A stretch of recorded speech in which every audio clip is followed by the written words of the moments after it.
Hi, Misfits. This is Kevin. And this is Kate. Welcome to Horrorwood.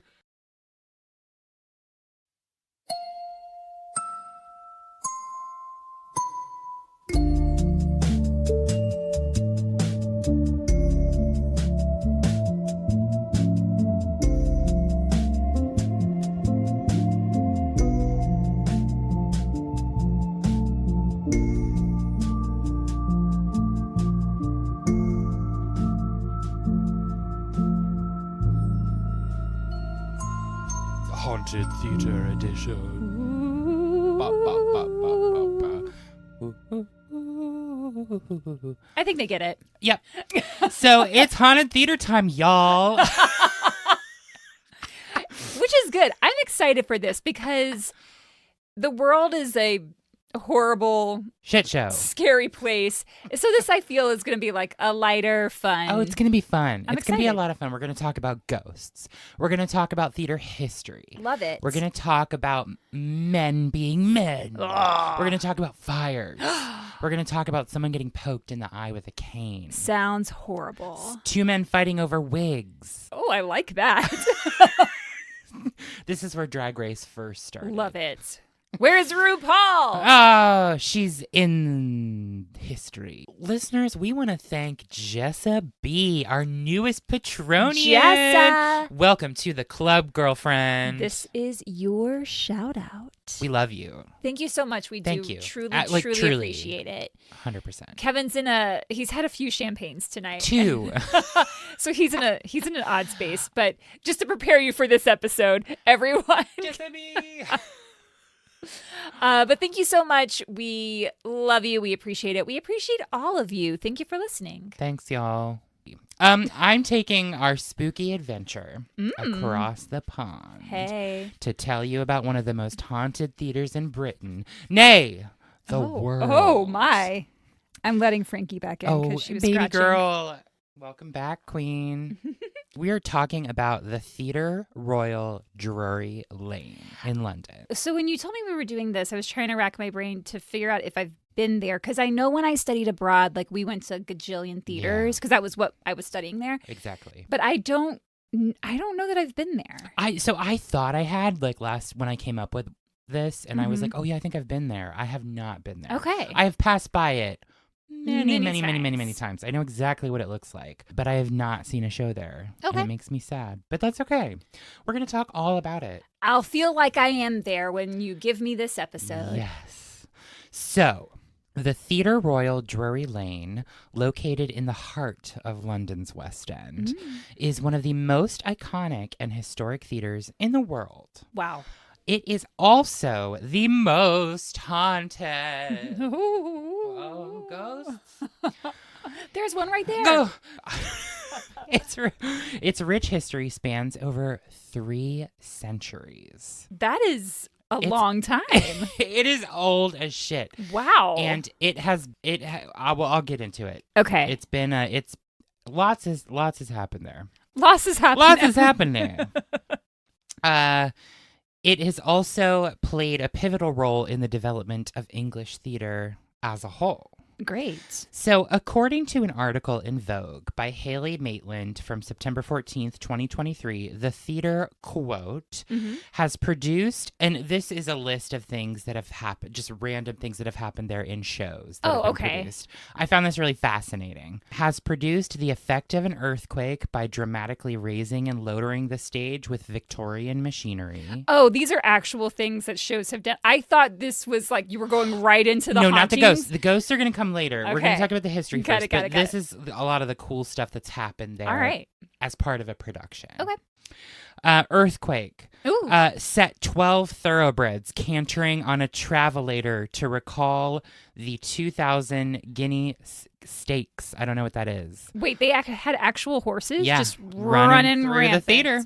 My goodness. Recreated a sandstorm using several tons of biscuit flour, much of which ended up in the front row on opening night. Oh, no. Giving the illusion of 400 actors sinking beneath the waves following a shipwreck. Oh. and orchestrated an alpine avalanche so realistic that it almost fatally crushed a cast member on stage. Oh shit! Can I ask how big is it? Like how many seats is it? It's changed over the years. Oh, okay. But just because of all of the renovations. Yeah, because I'm just thinking like 400 actors. Well, it was an illusion. It wasn't actually 400 so it's like actors. mirrors. Okay. Yeah. Okay. How many seats in the Theatre Royal Drury Lane? Let's look. 2,196. Okay. It's pretty sizable. Yeah. The musicals the theater has been known for since the 1920s, hosting the West End premieres of Oklahoma, Miss Saigon, and A Chorus Line in the latter half of the 20th century. Okay.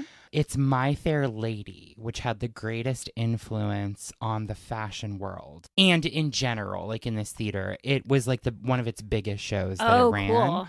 I love that show. I know, it's so good. I love it. Opening in 1958, originally with Julie Andrews and Rex Harrison Harrison Ah! in the starring roles. It would go on to run for a record-breaking 2,281 performances. Wow. It's insane. Think about how many times you have to sing those songs. Oh my God. Oh. The origins of the Theatre Royal Drury Lane can be traced back to the Restoration period in the late 17th century. The Restoration period spanned from 1660 to 1688. So it was like 28 years, and it was transformative. It was a transformative era marked by the reestablishment of the monarchy, cultural resurgence, and significant changes in politics, society, and the arts. Got it. The period began with the return of King Charles II to the throne after tumultuous years of the English Civil War. The execution of Charles I, and the subsequent establishment of the Commonwealth under Oliver Cromwell. Oh. I'm giving a little context here on the Restoration era. Yeah. Just because, it was a short period of time, but I feel like a lot of shit happened that sounds like it. changed kind of the society. Yeah. Did you ever hear that song, Oliver Cromwell lay buried and dead, hee-haw, buried and dead. There grew an old apple tree over his head. Not at all. Over his... We had to learn that in when I was in third grade or something. I love that. Don't you? We're gonna re-record that. It's probably in public domain. Yeah, I'm sure it is by now.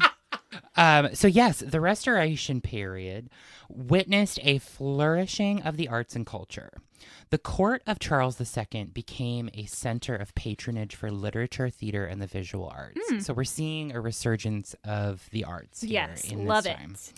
Theaters were reopened, marking the end of the puritanical restrictions on entertainment during the Commonwealth. Boo. Boo. This cultural revival laid the groundwork for the development of Restoration comedy, a genre known for its wit, satire, and social commentary. Excuse me. The champagne is going to be a problem. It's the bubbles. It's all right. It's worth it. Yeah. Restoration comedy. So we're out of this puritanical bullshit. We're back into this, opening arts, getting back into the theater. The reopening of theaters led to a vibrant period in English drama. Playwrights like William Wycherley, William Congreve, and John Dryden dominated the stage. I've never heard of any of them. Okay. Neither have I. But I like William Wycherley's name. Well, it's Wycherley. That leads me to believe he's maybe Welsh. You know how they do all the consonants? Yeah. Producing works that reflected the changing social and political landscape at the time. Theatrical performances, particularly at venues like the Theatre Royal Drury Lane and the Duke's Company. My God, I'm sorry, I struggled through that. It's okay. Theatrical performances, particularly at venues like the Theatre Royal Drury Lane and Duke's Company, became immensely popular. The period saw significant advancements in science and intellectual inquiry. The Royal Society, founded in 1660, became a forum for scientific discussions and experimentation. Look at that. Scholars like Robert Boyle and Sir Isaac Newton made groundbreaking contributions to the understanding of natural phenomena. They sure did. Yeah, they did. Natural. Phenomena. Phenomena. Do do do do do. Phenomena. Do do do do. Oh. This period was also characterized by a shift towards a more constitutional monarchy. The Glorious Revolution of 1688 marked the end of the Stuart rule with the accession of William III and Mary II. This event led to the establishment of constitutional principles, including the Bill of Rights. Because you need some principles up in there. Yeah. I mean, they're coming out of this really dark period of like horrendous political bullshit. Yeah. And I think everything's sort of revamping to be like, arts. Fun. Arts. The Bill of Rights limited the powers of the monarchy and affirmed parliamentary authority. Good. So it's taking the politics out of the monarch. Great. The Restoration period saw a degree of... I'm just going to keep it. No. Yes. Saw a degree of religious tolerance with the passing of the Declaration of Breda in 1660, which promised liberty of conscience. Huh.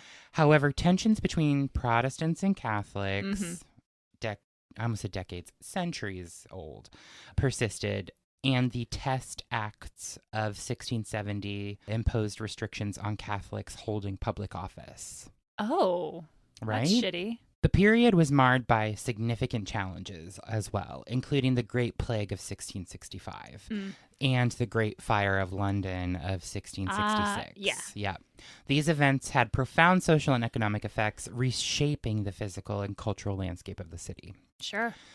In 1663, King Charles II granted a royal patent to Thomas Killigrew, allowing him to form a company of actors and build a theater. Okay. Killigrew, in collaboration with the architect Christopher Wren, erected the first Theatre Royal on Drury Lane in 1663. 1663. 1663 is when this theater was first established. That was a long time ago, y'all. Thomas Killigrew. I have heard that name. I have too. I mean, I'm sure I've had to study him. Thomas Killigrew was a prominent figure in the world of English theater during the 17th century. He was a versatile individual, making significant contributions as a playwright, actor, and a theater manager. Okay. His life and career spanned a tumultuous period in English history, marked by political and social upheavals, and his impact on the theatrical landscape remains enduring today. Yeah. So I'm going to go in a little bit on Killigrew. Go in. Go all the way in. Born in 1612, Killigrew belonged to a family with connections to the Stuart court. His father, Sir Robert Killigrew, served as a courtier, and this familial connection would later prove instrumental in Thomas's own endeavors. I was going to say, it sounds very important. That's what I thought too. Glad we're on the same page. Yes, Kate. He received education at Westminster School and then went on to study at Christ Church, Oxford. However, Killigrew's true calling lay in the world of drama and entertainment. Follow your dreams, kid. Live your dreams. It's not as hard as it may seem. I forget what that's from. Is that High Save School the Last Musical? Dance? Okay. Oh. I don't know. So Thomas Killigrew's involvement in the theater began in the 1630s during the reign of King Charles I. Okay. Charles I, remember that bitch? I probably shouldn't say that. Remember that dude? I think he was the one who was like leading the whole thing around the witches. Remember when I talked about Macbeth? I thought that was King James. It might have been. You know what? Doesn't matter. It was a Go long time listen ago. to our Macbeth episode, and they're all everyone. dead now. So there. I knew I shouldn't have brought that up. I was thinking it the whole time, but I didn't have wherewithal to go and check. That's okay. My bad. So Thomas became associated with various acting troupes and quickly gained a reputation as a charismatic and talented performer.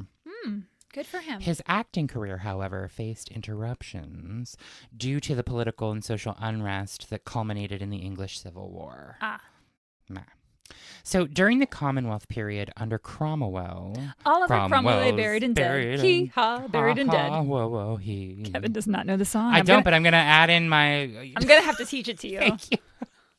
And that we should make an album of these songs. Because I have my... Oh my God, Kevin, that's a grand idea. Remember my... There was an old woman, all skin and bones. I mean, that wasn't your song, but No. It was my song that I wrote. Kate and I wrote it together. I had never even heard of it, but I appreciated you sent it to me. Always. So during the Commonwealth period under Cromwell, public theaters were closed, and many forms of entertainment were completely restricted. That sucks. Killigrew, like the other theater practitioners, faced challenges during this time, and with the restoration of the monarchy in 1660 under Charles II, the theaters were reopened, marking the beginning of a new era for English drama. Hey. In 1660, Killigrew played a pivotal role in the establishment of two of London's most famous theatres, the Theatre Royal Drury Lane, hey girl, Hey. and the King's Company. That sounds official. Very. He obtained a royal patent from Charles II, granting him the right to go ahead and form that company of actors, which we mentioned previously, and be the manager of the theater. Okay. The patent was a big privilege at the time for him to be able to do that because it granted a virtual monopoly on legitimate drama in London. Oh, so like no one else could go up and be like, I want a patent too? Well, this is coming from the king. Like, this is like, this guy has been tasked with creating like a real, like a big thing for, you know what I mean? So I think it was still possible to do that and create theaters. But like, was he the first? He's the first. Yeah. We're coming out of that shitty period, beginning of Restoration era. And King Charles II is like, please create this. Wow. That's a big privilege and honor and responsibility. 100%. And Killigrew's theaters would become competitors with those of Sir William Davenant, who held a similar patent, managed the Duke's Company. Ah, okay. So we got a little infighting. Yeah. Wellington. Ooh, that sounds good. Did I tell you that one time I picked Frankie up from daycare and I was waiting behind a person and they asked that person, okay, what's your dog's name? And he said, Beef Wellington. And it was amazing. And they got on the radio and they were like, all right, Beef Wellington is going home. Beef Wellington to the front. I love it. That's amazing. It's always like when I have to go into the vet and they're like, who do we have today? And I'm like, Schmow Schmow. Schmow dash. And they're like, can you spell that? I'm like, SHMEOW dash. SHMEOW. Thank you. And Sarah Jessica Parker. Yeah. Oh my God, it's a mess. Killigrew was not only an astute businessman, but also a playwright. Kate, this guy is hitting all the bases. He's like, I got all the talents. Here you go. Here's a play for you. You know what? I'll act in it too. And when I'm not on stage, I'm gonna manage that this shit. whole fucking theater. Yeah. I like this guy. Yeah, bitch. He party with the big dogs or whatever.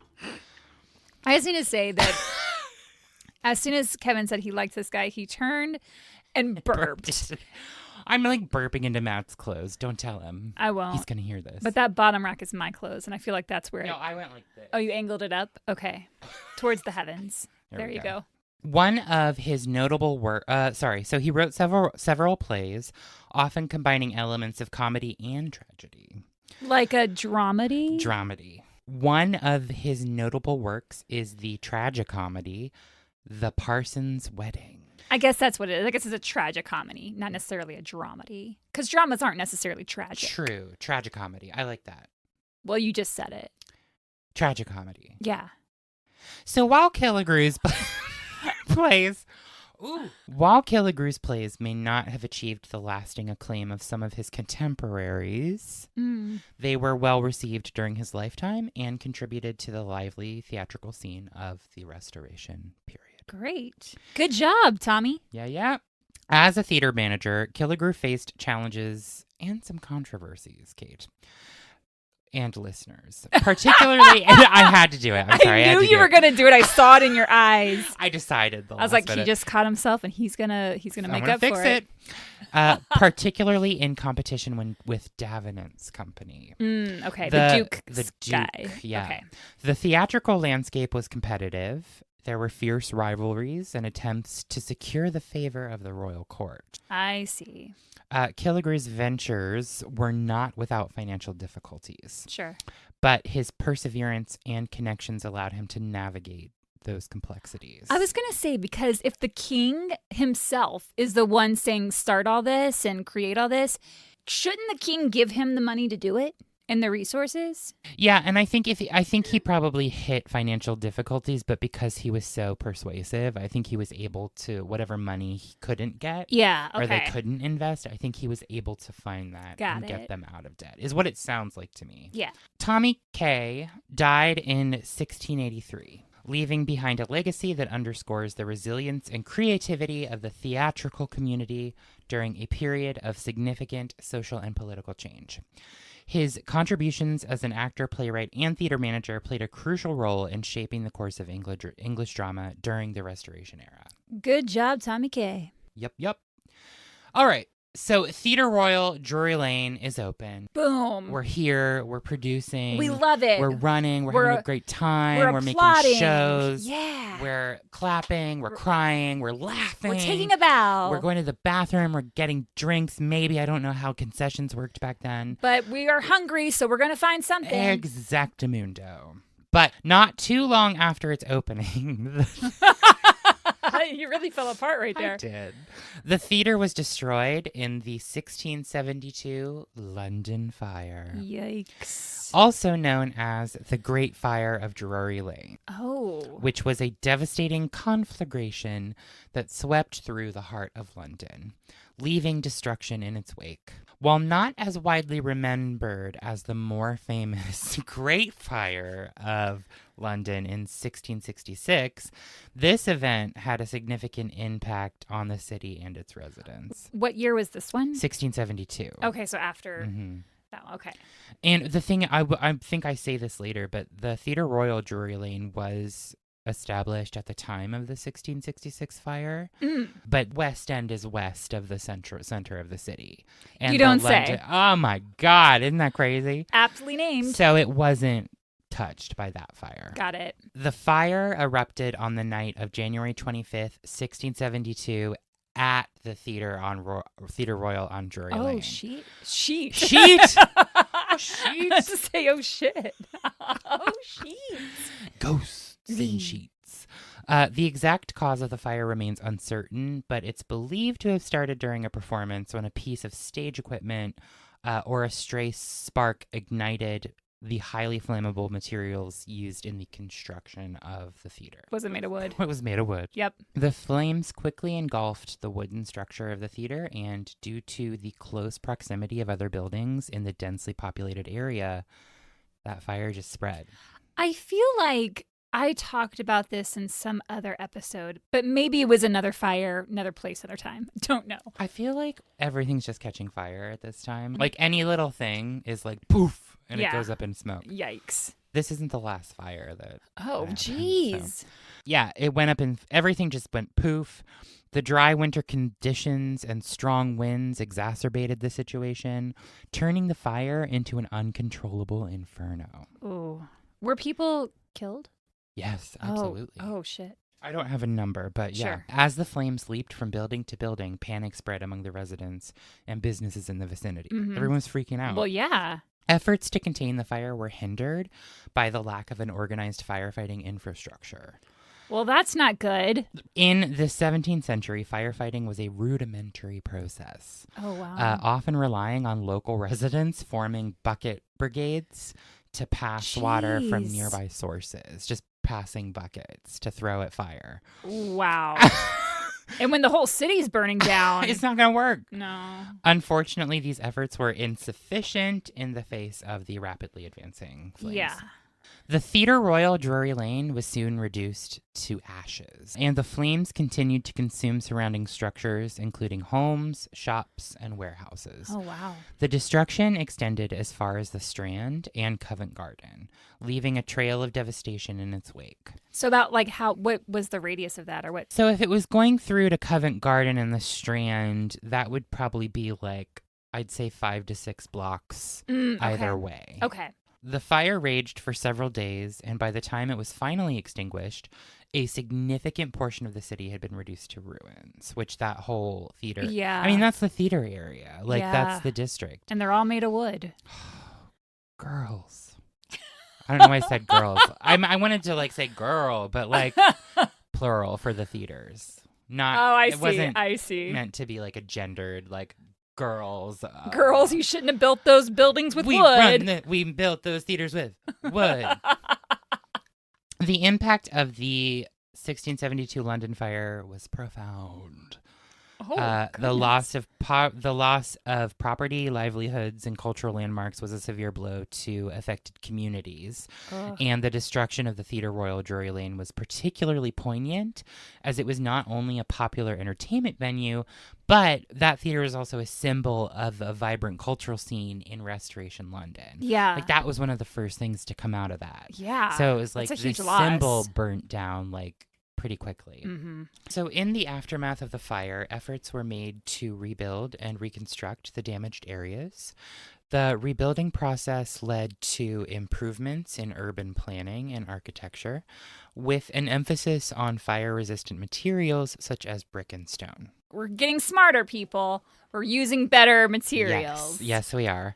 The devastation also prompted discussions about the need for a more organized and effective firefighting system. Yeah. What a novel idea. I know.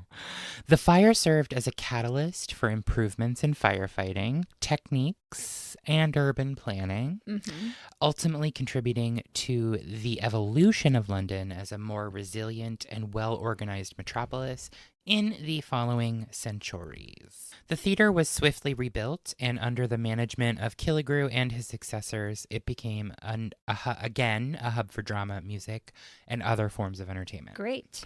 Over the next few decades, the theater underwent various renovations and changes in ownership. So in 1709, the architect Sir Christopher Wren, who built the theater, was commissioned to design a new building for the Theatre Royal Drury Lane. This third iteration of the theater became one of Wren's most significant contributions to the architectural landscape. So built, burnt down, rebuilt, now it's going to be redesigned. Okay. And then, so that happened. And then throughout the 18th century, Drury Lane was renowned for its grandeur and opulence. New building, beautiful indoors. Gotta stay relevant. You gotta keep it classy. The interior of the theater boasted luxurious decorations, including a stunning chandelier. Which eventually became a symbol of the venue. Everyone was like, girl, look at those chandeliers. Girl, look up. Check out them is lights. feeling a certain type of way in this closet. Out them lights. Lights flashing. The chandelier, now known as the Royal Chandelier, is still a prominent feature in the current building. Oh, wow. Mark this chandelier because we'll get into some spookiness around it Ooh, later. I like it.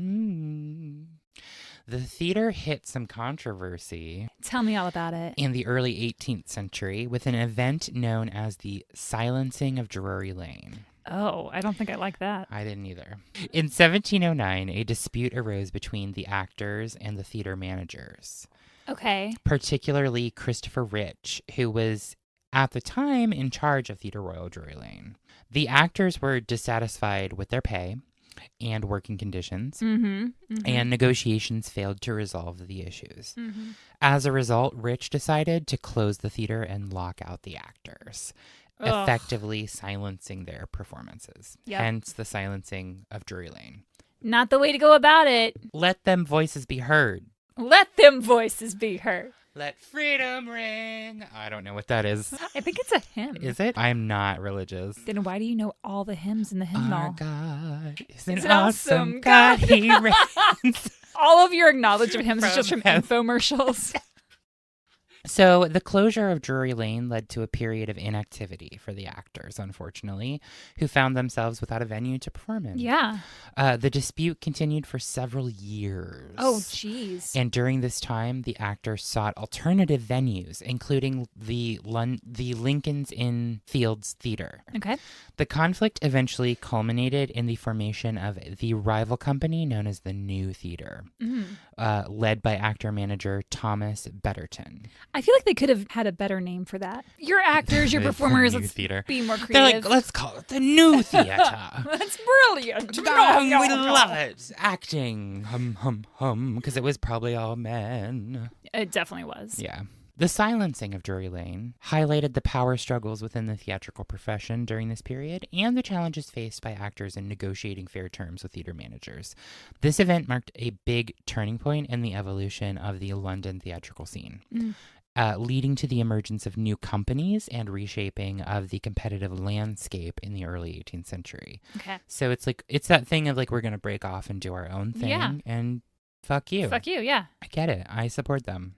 Theatre Royal Drury Lane has also witnessed numerous historical events. So let me just say that the theater did eventually reopen. I mean, all those people went and did their own thing. Sure. And so it sounds like it just sort of petered off. Yeah. Theatre Royal Drury Lane has witnessed some numerous historical events, including the first public performance of Rule Britannia from James Thomson's Masque, Alfred, in 1740. So a masque is, I had to look this up. It's a mishmash of like theater, musical, so is it musical poetry. theater? No, okay. poetry. It's like all of these different elements that are combined, and at the time, these things were called masques. MASQUE. Gotcha. So the masque was called Alfred. Okay. And so that's where Rule Britannia came from, which eventually went on to become an iconic anthem associated with British pride. I see. Okay. One of the theater's most famous managers was the actor and playwright David Garrick, and there's a Garrick Theater over there, who took over in 1747. Under Garrick's leadership, the Theatre Royal Drury Lane became a powerhouse of the London stage, showcasing Shakespearean plays and contemporary works. Okay. The actor-manager era at Drury Lane continued with other influential figures like Edmund Kean and Charles Kean, who further solidified the theater's reputation for excellence. So they had a good run of managers and programmers one after the other. So in 1809, it burned down again. Well, shit. Things were going so well. The fire occurred on February 24th, 1809, and resulted in the complete destruction of the theater building. The origin of the fire was traced to a small workshop adjacent to the theater where scenery and stage properties were stored. Oh, no. The flames quickly engulfed the structure, and despite efforts to control the fire, it spread rapidly. I think they had tried to use brick but there was still wood in there. Okay. So it still caught fire. So despite the efforts to control the fire, it spread rapidly, ultimately consuming the entire theater. From here, the theater underwent another major reconstruction under the direction of architect Benjamin Wyatt. I mean, good on them. At that point, I would have been like, you know what? Maybe it's a sign. Right. Maybe it's just not meant to be. Let's just put up a pile of bricks and call it a theater.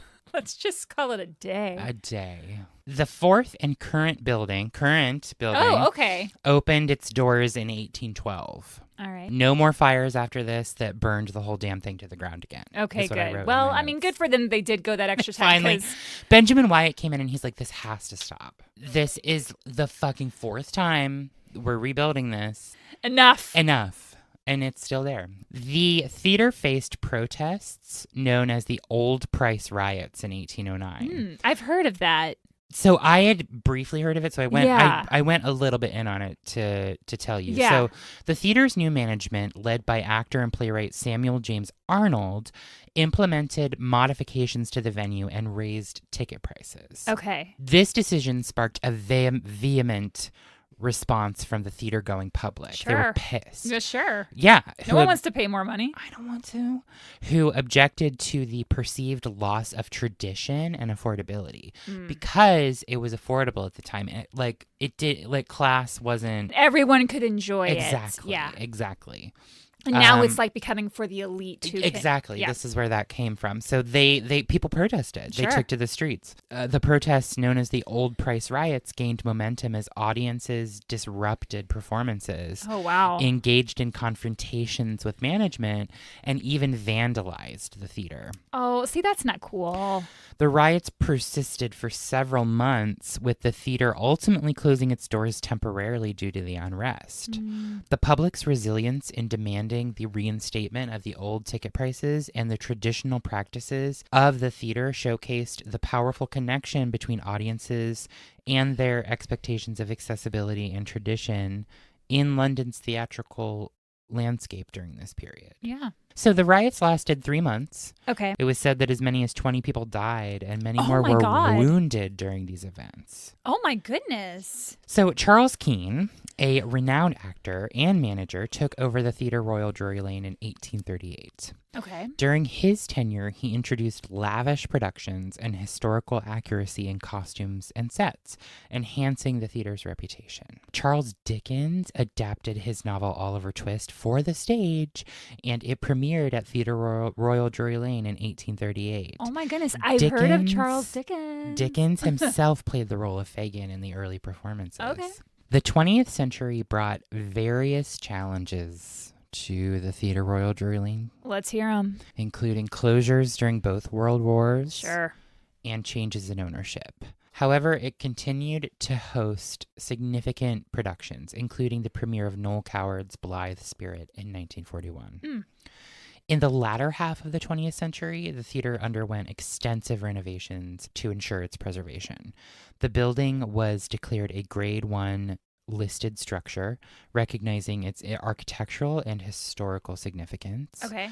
The 21st century saw continued success for the theater with productions like The Lord of the Rings and Shrek the Musical gracing its stage. Also, Charlie and the Chocolate Factory, the musical, premiered there. Also, I didn't know Lord of the Rings was a stage show. Yeah. Interesting. Mm-hmm.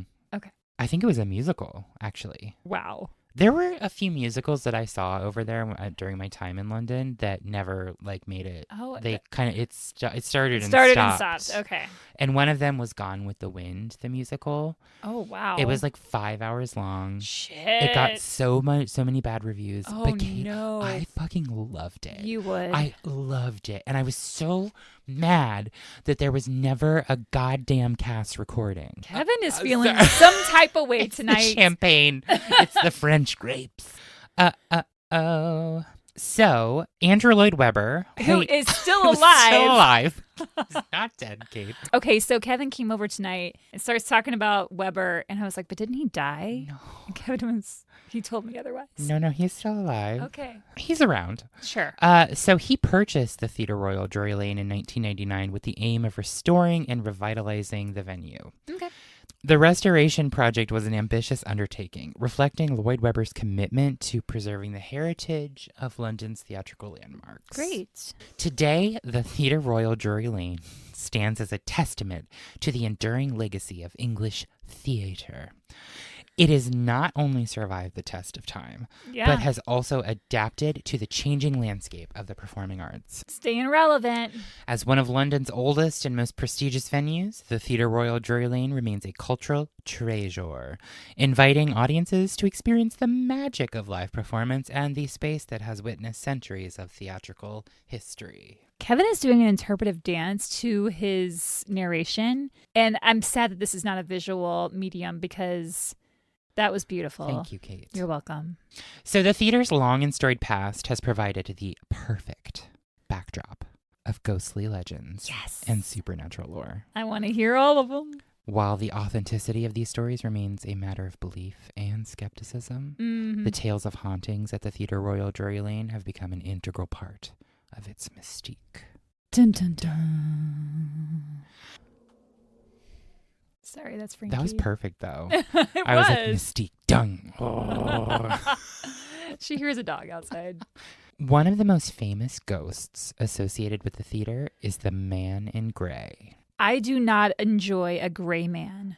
I could, but I'd need to see them first. That's fair. According to legend, this spectral figure is said to appear during times of crisis or significant events. Okay. The Man in Grey, clad in a gray cloak and tricorn hat, has been reported by numerous individuals, including actors, staff, and audience members. Oh.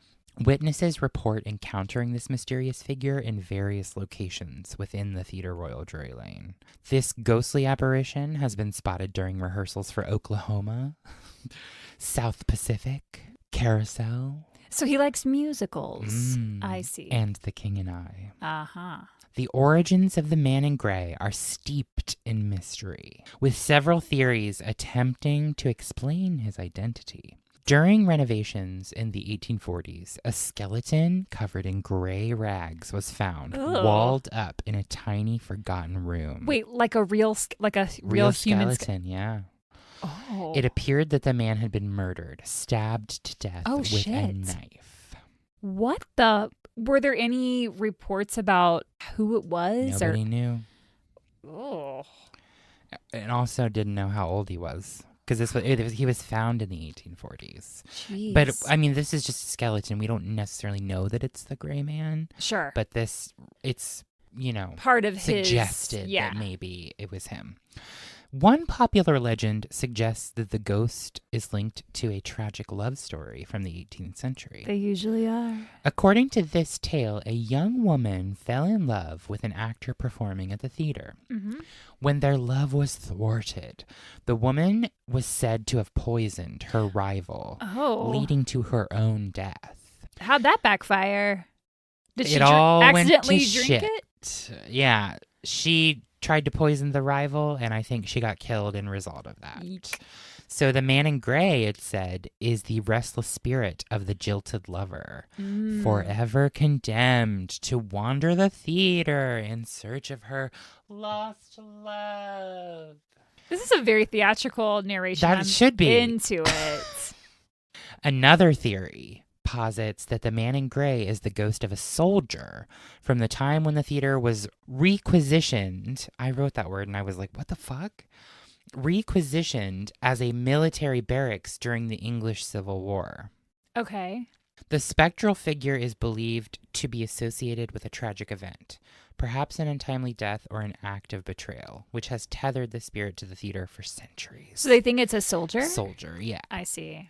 Reports of encounters with the man in gray often describe the ghost appearing during moments of significance or crisis. As I said before, I think I said that before. He shows up when things are like, ugh. Not great, yeah. Some claim to have seen the spectral figure in the wings watching over productions, while others recount eerie encounters in the dressing rooms or corridors. Ooh. The ghost is said to be a benign presence, though. He's not like threatening. Okay. Appearing without malice and often just disappearing as mysteriously as he arrived. So he pops in. He's like, looks good to me. And then pops back out. Everything's fine, but it's not. Over the years, various actors, staff members, and audience members have shared their experiences with the man in gray. While many of these counts are anecdotal and lack concrete evidence, sure, they contribute to the enduring allure of the theater's supernatural reputation.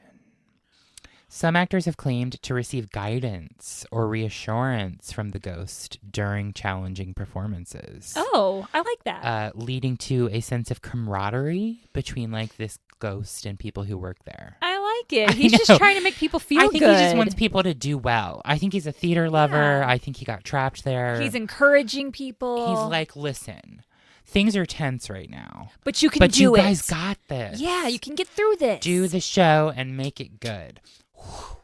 Do it for me, because I'm the dead. Man in Gray. So another ghost, Lee Presence, said to... Another ghost, Lee Presence. Another ghostly presence said to inhabit the Theatre Royal Drury Lane is that of Charles Macklin. I thought you were going to say Charles Manson, and I was like, really? Charles Macklin was a prominent Irish actor, playwright, and theater manager whose contributions had a lasting impact. Again, another one of these big shot guys in the theater world, like running shit, making shit happen. His career spanned a remarkable length, and Macklin's legacy isn't only associated with his compelling performances, because he was a great actor. Okay. But his role in the development of theatrical techniques and contributions to dramatic literature at that time. Okay. He was born in County Donegal, Ireland in 1699. He began his career as a school teacher before discovering his passion for the stage. In his early years, he performed in the provinces before making his way to London. So he was doing like regional stuff before he went to London. But once he got there and started performing, people were like, this guy's amazing. He's great. We love him. Yeah. Let's see more of him. Macklin's most significant contributions to the stage were in the realm of Shakespearean performances. Okay. So big Shakespeare dude. Mm-hmm. Renowned for his interpretations of Shakespearean roles, he was especially celebrated for his portrayal of Shylock in The Merchant of Venice. Oh, okay. Macklin's Shylock was a departure from the traditional stereotypical depiction of the character as a villainous Jewish character. I think we mentioned Shylock in the Disney episode. Because there's I think there was like a cartoon that was inspired by The Merchant of Venice. Oh, okay. And Shylock was portrayed as very stereotypically okay. Yeah. Jewish. Anywho, his rendition of Shylock reflected a nuanced understanding of the character's psychology, foreshadowing a more enlightened approach to wow. You've got this. You've got this! His rendition of Shylock reflected a nuanced understanding of character psychology, foreshadowing a more enlightened approach to portraying diverse and complex characters on stage. Okay. In addition to his acting prowess, Macklin made a significant mark as a playwright. His most notable work was The Man of the World, a comedy that premiered in 1764. Okay. The play was a social satire and addressed issues of hypocrisy and societal pretension. While Macklin's contributions to playwriting were not as prolific as his acting career, The Man of the World showcased his keen wit and insight into human behavior. Okay. One of the defining moments in Macklin's career came in 1735 when he unintentionally became involved in a fatal altercation. Oh. During a performance of The Beggar's Opera, Macklin, in a fit of temper, struck another actor, Thomas Hallam, with a cane over a wig. Oh, they were fighting about a over wig. I thought you meant he struck him like on his the wig. No. Sorry, that was a confusing sentence. They were fighting about a wig, and he hit him with the cane. Jeez. He was purported to yell, "God damn you for a blackguard scrub rascal!" Oh. And these bros just hitting each other backstage over wigs, y'all. The blow proved fatal. Oh my God. As he pierced Hallam's eye. It basically stabbed him in the eye and killed him. Shit. This is so unrelated, but kind of is. In Hunt a Killer, in our first episode, she was killed with a cane. Yeah. Keep this story in mind, Kate. I will. It might have clues. Listen to the clues. This led to Macklin's arrest and trial for murder.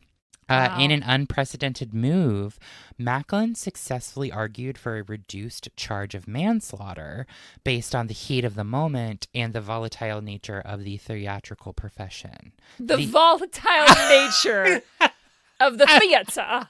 Right. I mean, back then, I guess it was. But they were like, yeah, 100%. Yeah.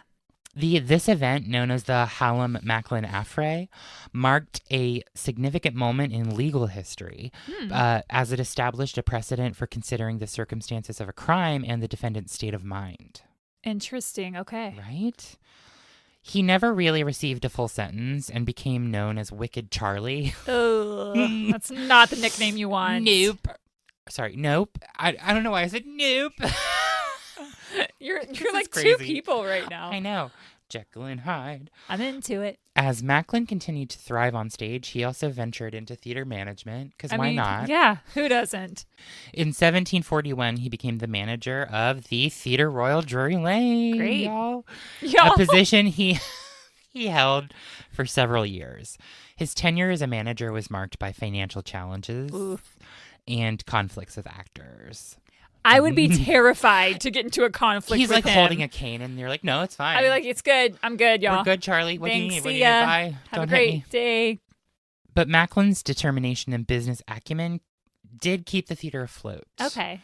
In his later years, Macklin became known for his longevity in the profession, continuing to perform well into his 80s. Oh, okay. Good His for him. final performance was in 1789 at the age of 90. Oh, wow. Playing Shylock once again. All right. Charles Macklin passed away in 1797 at the age of 97, leaving behind a legacy that encompassed his groundbreaking contributions to acting, influence on Shakespearean interpretation, and actually pretty big achievements as a playwright and theater manager. Okay. Regardless that he murdered someone with a cane over a wig. I mean, there was that. Macklin's ghost is said to linger the theater, actually appearing as a protective spirit. Interesting. Similar to Man in Grey. Mm-hmm. Some stories recount instances of actors feeling a reassuring presence or hearing Macklin's distinctive voice in moments of uncertainty. It is as if the spirit of this legendary actor continues to watch over the theatrical proceedings, ensuring that the show goes on seamlessly. All right. All these ghosts are protective so far. I mean, I'm liking it so far. I like it. The Theatre Royal Drury Lane's famous chandelier, often referred to as the Royal Chandelier, is an exquisite and grand fixture that has hung in the auditorium since the early 18th century. The story of its haunting dates back to a tragic incident during its installation, which is said to have left an indelible mark on the chandelier and the theater itself. According to legend, the chandelier's haunting is linked to a construction worker who met a gruesome fate during its installation. As the story goes, the worker fell to his death while working on the chandelier, and his spirit became bound to the magnificent fixture. Oh my goodness. Whether it was an accident, a moment of misfortune, or some mysterious circumstance, the details of the worker's demise have become obscured by time and myth. So we're not exactly sure, like concretely what happened there. Yeah. But somebody died when that was installed. The ghost associated with the haunted chandelier is said to occasionally make its presence known in the theater.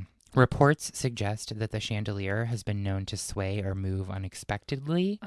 Some witnesses claim to have seen spectral apparitions near the chandelier, further fueling the belief that the ghost of the unfortunate construction worker continues to linger within the hallowed halls of the Theatre Royal Drury Lane. I'm all for spectral apparitions, but once a fucking chandelier starts swinging on its own, I'm out. Yeah, I don't think because that sucker is going to fall. There's a good chance. I mean, once you're moving stuff, no. You gotta go. You gotta go. Man in Grey. Macklin, don't hit me with that cane. It's a musical review. It's a musical review of the Theatre Royal Drury Lane. Over the years, various actors, staff members, and audience members have shared their experiences and encounters with the spectral presence linked to that chandelier. Whether it's a subtle flicker of the lights or an unexplained movement of the chandelier. Hate that. Then there's the ghostly presence of Dan Leno, one of the most celebrated figures in the world of English music hall and theater. Is he related to Jay? Yes. Wait. No, I have no idea. I don't think so. Dan Leno was actually, I think, his stage name. So born George Wilde Galvin in 1860. Okay, probably not related to Jay. Leno was a multifaceted performer, renowned for his comedic prowess, singing, and captivating stage presence. His association with Theatre Royal Drury Lane, where he performed during the late 19th and early 20th centuries, has led to the development of haunting tales surrounding his spectral apparition. Ooh, let's hear them. So according to legend, Dan Leno's ghost is a benevolent and mischievous presence, often making itself known during performances and rehearsals. That's rude. Witnesses have reported hearing the ghostly sounds of laughter and light footsteps attributed to Leno's playful spirit. Some actors claim to have felt a comforting presence during challenging scenes, as if Leno's ghost is offering guidance and encouragement. How do they know that it's Leno's ghost versus Macklin's ghost? I don't know. I'm thinking I think there's multiple spirits, and I'm not sure they're really identifying them correctly. I see. Because, you know what I mean? If Leno's mischievous and benevolent, why is he also, providing some kind of... Yeah, that was my question. I think that was Man in Grey, or I think that was Charlie. Got it. I think so, too. But whoever said this account attributed it to Leno, I think because he was a comedy dude. So they're like, he's funny, he's laughing, he's mischievous. I see, okay. Benevolent maybe feels like a bit of too harsh of a word to maybe describe him. But it's also said that Dan clog dances in empty dressing rooms. I used to clog. Oh my God. I took clog dance when I was younger. Okay, funny story. Okay. When Matt and I first started dating, we had been dating for 3 weeks, and it was Thanksgiving, and we just happened to start dating in November. So he was like, do you want to meet my entire family because they're coming here for Thanksgiving? And I was like, okay.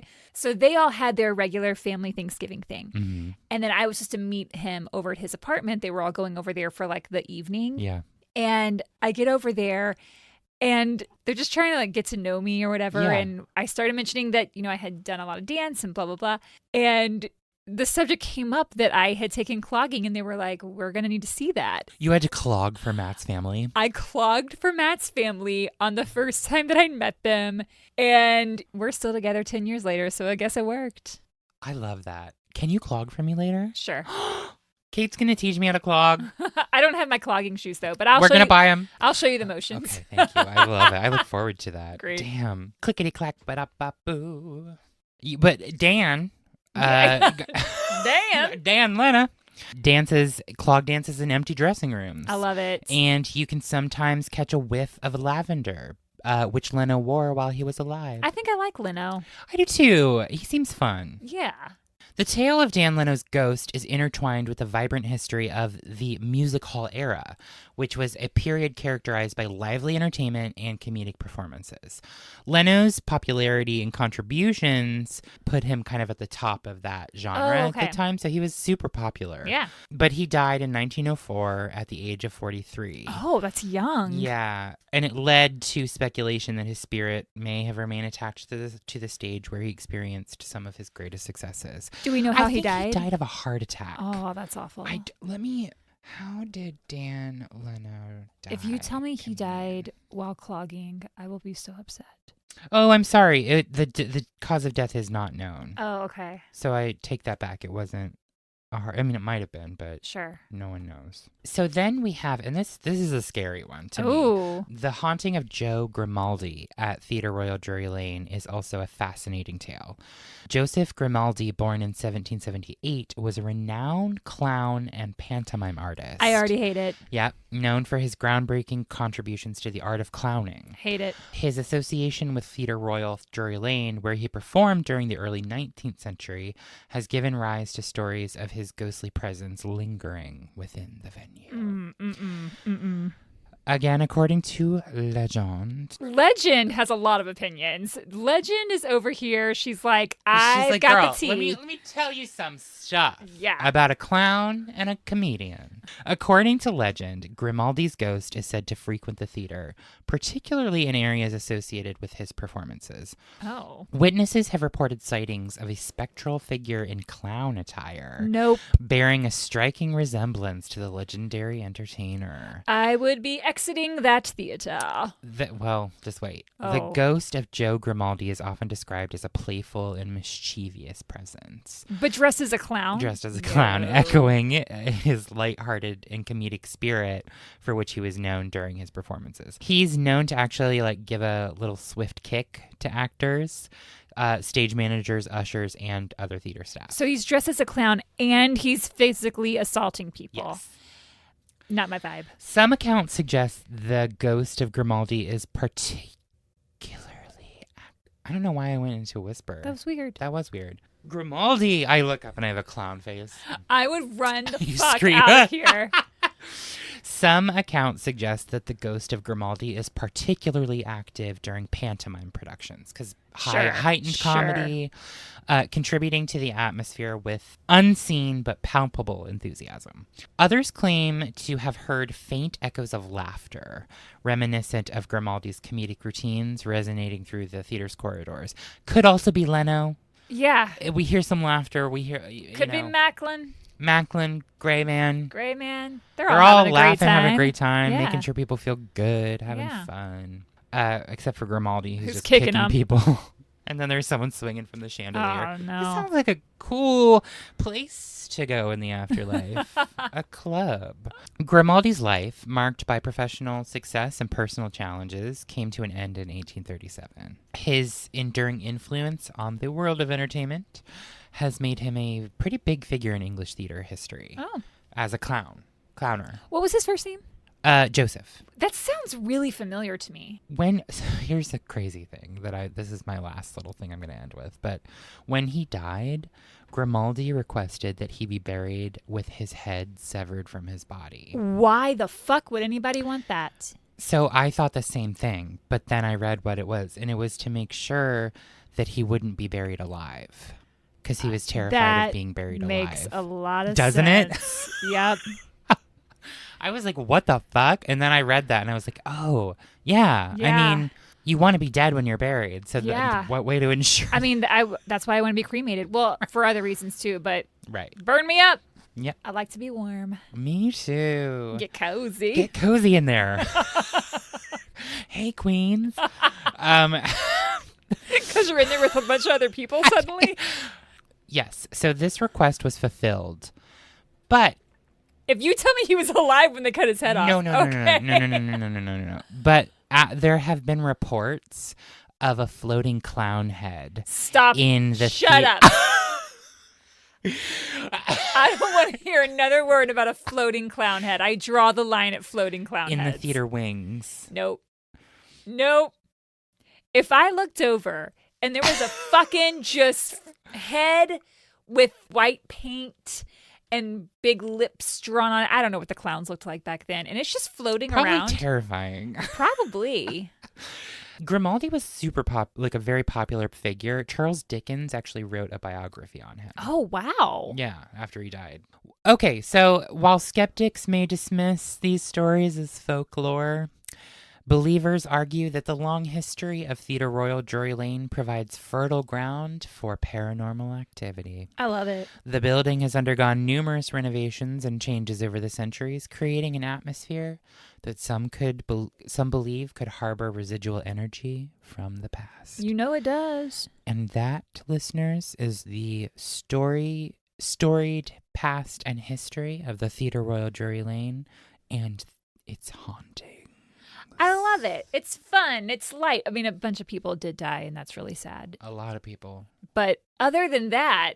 Mostly from fire. Yeah, there was that. And then riots. Okay, well, you know what? It was still a kind of light episode, yeah, so there's enjoy that. Some theater history. Yeah.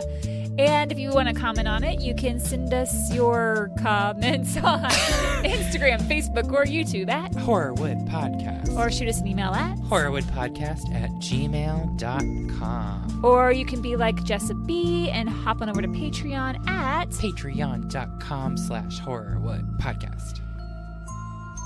That's great.